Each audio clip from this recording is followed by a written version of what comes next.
Hello everyone and welcome to Research Academy. Muslim Women Protection of Rights on Marriage Act 2019, or in short we may say it as Triple Talaq Law, is one of the prominent legislation under Muslim personal laws, and it is covered under Family Law Unit of UGC NET syllabus. Since it's been only 2 years for this law has been passed, and hence it is important aspect of family law. In last year attempt, we have witnessed question from this part, and for this year also the chances are likely high that this act will be asked. Moreover, this act is simple and short to memorize, so you can prepare this in a little time. So let's start this video. So before we start with this act, let us have a purview that how many forms of talaq are there. So first we have talaqul sunnat. So it is a customary talaq and it has got two forms, which is ehsan talaq and hasan talaq, which I have mentioned over here. In ehsan talaq or talaq-e-ehsan, there is a single pronouncement of divorce made during a tuhar, and this talaq can be revoked before the completion of iddat period, which is 90 days. Whereas in hasan talaq, there are 3 pronouncements made during a successive tuhars. Now the third one is talaqul biddat. And this one is not recognized by Shias, and it is one of the unusual and irregular form of talaq. The reason I've put red cross over this talaqul biddat is that now it has become ineffective and unconstitutional. So the 3 talaqs which we had just discussed, they are given by husband, whereas on the other hand we have talaq-e-tafweez. So in this kind of talaq, a husband may delegate the power to his wife or a third person for a particular period, or he may delegate for permanently. So basically in this form, it is a divorce of a husband by the wife because the wife has been delegated that power. But in law, it will operate as talaq of wife by the husband. There are 2 forms of mutual consent talaq. First is mubarat, second is khula. In case of mubarat, there is a need of mutual consent of both the partners to dissolve a marriage. And in this mode of marriage, an offer can be made by any spouse, and acceptance of that offer makes the divorce irrevocable. Whereas in case of a khula, it is also a divorce with a mutual consent, and it is being given at the instance of wife, in which she agrees to give some consideration to her husband. Please make a note of it that for khula and mubarat, the iddat period is necessary. There are 2 kinds of talaq for which a judicial decree could be passed. First is fasq, second is li'an. In case of fasq, you should refer section 2 of Dissolution of Muslim Marriage Act 1939. That has got 9 grounds on the basis of which a Muslim wife can obtain a decree of divorce. So this is what it has been referred as fasq. Second is li'an. So it can be simply described as a wrong charge of adultery on woman or wife by her husband. Whenever a husband imposes a false adultery charges on his wife, then a wife can sue him and can also obtain a decree on the same ground under the Act by filing a regular suit for a dissolution of marriage. So these were the entire categories, these were the illustrative list of talaq which has been recognized in India. Now let us quickly see what is triple talaq or talaqul biddat.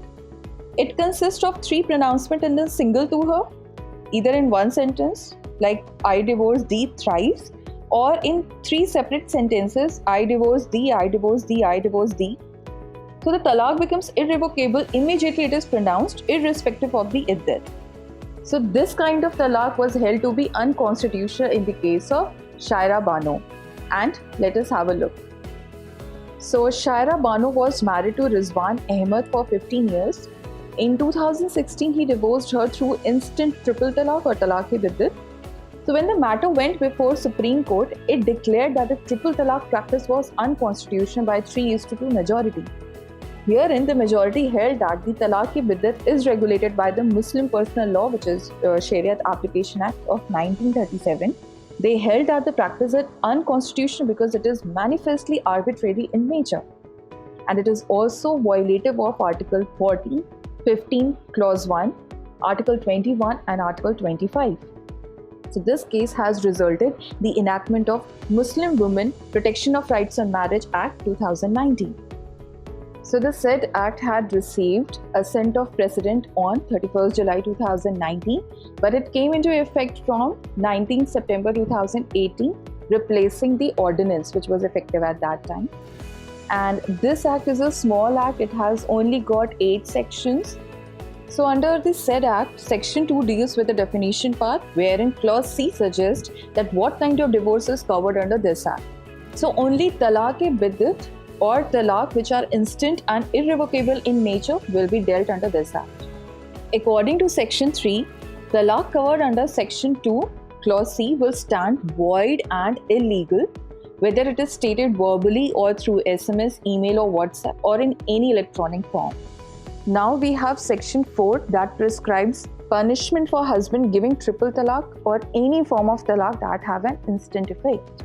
So herein, he shall be liable for 3 years imprisonment and there could be an imposition of fine also.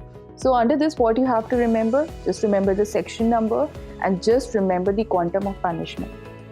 There is a subsistence allowance given under section 5. So this is a kind of allowance given to wife and her dependent children by the husband, and the amount may be determined by the magistrate of first class, which is being defined under section 2. So herein, what you have to take care about is this kind of allowance is given to the Muslim married woman or wife and her dependent children too, right? In the event of triple talaq, the custody of minor children, so it's minor children, so it is to be given to the Muslim married woman under section 6. And this section doesn't have an overriding effect on other custody laws. So by now we have known that the pronouncement of triple talaq will attract the punishment given under section 4, which is 3 years imprisonment. And hence, let us see that what is the nature of this offence given under section 7. So this offence is cognizable in nature. It means that there is no need of warrant before arrest. Second, it is compoundable in nature, and that too at the instance of Muslim woman only with the permission of magistrate. Now the third point is, the accused will get bail only if the magistrate has heard the Muslim woman and is being satisfied with her. Then only bail will be granted, otherwise not. Also, the magistrate mentioned throughout this act is magistrate of first class, right? Magistrate of first class. So please keep a note of it. So these are some crucial points of Muslim Women Protection of Rights on Marriage Act, which is relevant for your UGC NET exam. Thank you for watching this video. Please like and share this video and subscribe with Juris Search Academy to get the further updates.